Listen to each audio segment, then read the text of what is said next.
Hello lovely people, today I'm going to be wrapping up my thoughts on everything I consumed for All the World's a Page readathon.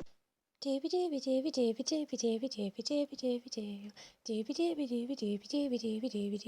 Vlogs.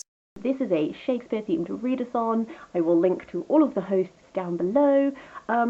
I have, in typical me fashion, I said in my TBR video that I've primarily watched a lot of Shakespeare and I would like to read more Shakespeare. In typical Sophie fashion, I watched more Shakespeare than I read for this, but I had a really good time. Essentially, I originally set myself 2 Shakespeare plays to read. I meant to do a reread of Troilus and Cressida, which I have to admit I didn't do, because the Shakespeare play that I read, I was like, oh, I want to read more of the history plays, so I read Henry IV, Part 1. I have to confess, I found it a little bit of a slog. It was interesting in many ways. Like, the reason why I wanted to read more of the history plays was I find it interesting to see the ways in which, the history plays are quite full of propaganda and that sort of thing. Like, they manipulate history for both dramatic effect, but also, political messaging and that sort of thing. And there were elements of that that I found interesting, especially in regards to, the portrayal of, Owen Glendour from the Wales side, from this perspective of England dominating Wales type thing, so you don't want to show Owen Glendour as being too competent and stuff like that, which was interesting. And then also the ways in which Harry Hotspur and then Hal are sort of contrasted against each other, like strengths and weaknesses and stuff like that. And again, I know that there's been some historical fudging of ages and stuff to make them seem much more of a parallel figure rather than one of them is much older and more experienced and blah, so from that sort of a framing side, yes, there was interesting stuff historical commentary wise. From an actual reading experience, I did find it a little bit of a slog. There were not a lot of moments that I was reading that I was like, oh, beautiful writing, soliloquy. I just found it a little bit hard going. I would be interested to see if watching it might make it more palatable or enjoyable or something. I don't know, maybe it was just reading it rather than seeing it performed. I'd be interested to know if that was your experience, if you have any thoughts. But yeah, essentially, found it a bit of a slog, sort of took the wind out of my sails, somewhat. Did not reread Troilus and Cressida. Will do a reread at some point, though. I'm definitely using this as a springboard to then, do a bit more Shakespeare consumption going forward, that sort of thing. But, to contrast, the things I watched were really interesting. Essentially, if you're in the UK, BBC iPlayer has some Royal Shakespeare Company recordings available at the moment, which I have been slowly working my way through. They're really great, and I'm really enjoying what I have consumed so far. So, I wrote notes to remind myself. But the first one I watched was the Much Ado About Nothing performance, which has Michelle Terry as Beatrice, and I really love Michelle Terry. She was also Titania in a Midsummer Night Dream recording that I watched just before All the World's a Page readathon kicked off, and I really enjoyed her as Titania, but I really enjoyed her as Beatrice. I thought she did a really great performance. She's really excellent at not just doing the cutting side of Beatrice, but also showing you the vulnerability in moments that do allow that to happen.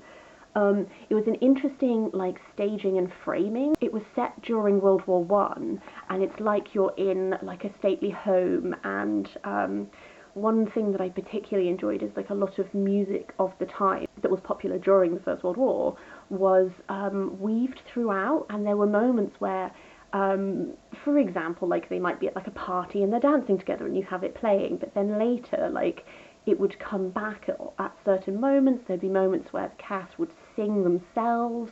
I don't know, I've particularly enjoyed the use of music and contemporary music to that setting. I just thought that was a really nice touch. Also just really enjoyed Michelle Terry's Eat His Heart in the Marketplace speech. That is one of my favourite speeches because it's just so visceral, and I think she just did an amazing job acting it, and I really enjoyed it. So yes, I thoroughly enjoyed that production. I thought it was really great.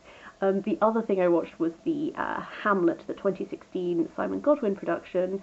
It's a largely black cast. It's sort of set in like a contemporary African setting, and it had a really interesting staging, whereas the Much Ado like had very almost like traditional staging, like you're in like a set, you're like, here we are, we're inside the stately home, here we are, we're in the grounds of the stately home, that sort of thing.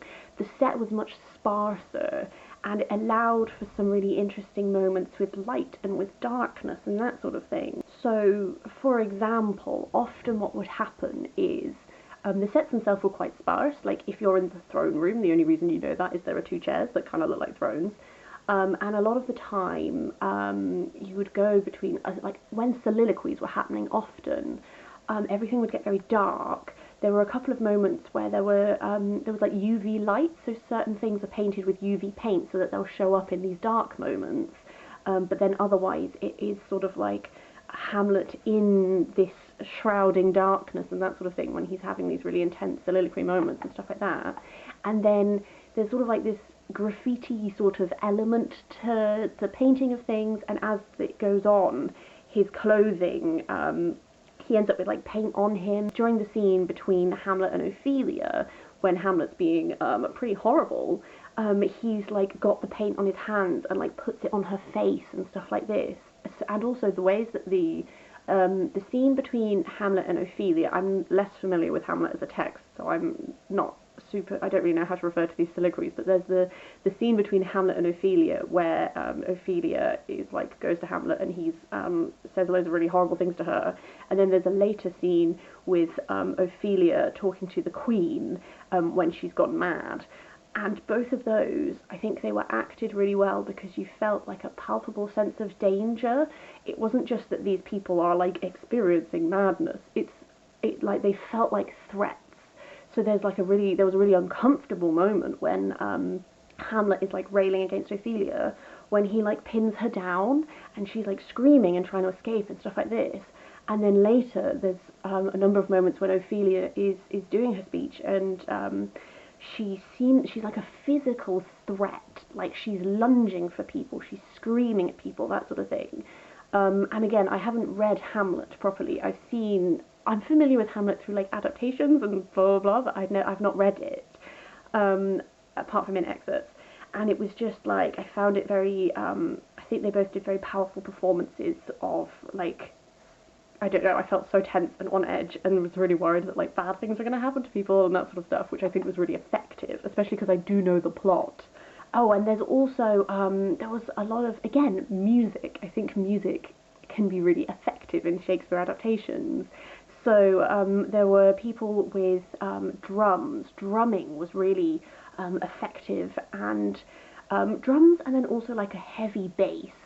And oftentimes the music would happen in like the transitional scenes between scenes, but then also drumming was actually brought in scenes, and just like I'm sure you can imagine like building of tension and that sort of thing, like having this drumming and this bass line and stuff like that, like I felt like they were really effective in adding to that atmosphere and that mood, and they're like heightening and stuff like that. I'm sure there's much more I could say about both of these. I don't want to babble on for too long. I do just want to say that I enjoyed both of these immensely. They're very different productions, and in many ways watching them I watched them in bits and pieces while I was sort of working, and in many ways it was kind of interesting to compare and contrast. There are other productions, RSC productions, that are on iPlayer that I am going to continue to watch. So there is one that is The Tempest, which has, I don't remember his name, BBC Merlin, the guy who played Merlin. Colin? I don't know. I don't remember his name. But the guy who played Merlin is, I think he's Ariel, if I remember correctly. But that's one I really want to see. And then also Macbeth, my fave, the one I've probably seen the most adaptations of. There's a recorded version which has Christopher Eccleston as Macbeth. And I really like Christopher Eccleston, not just because he was the Doctor and I thought he did a great job, but quite a lot because of that.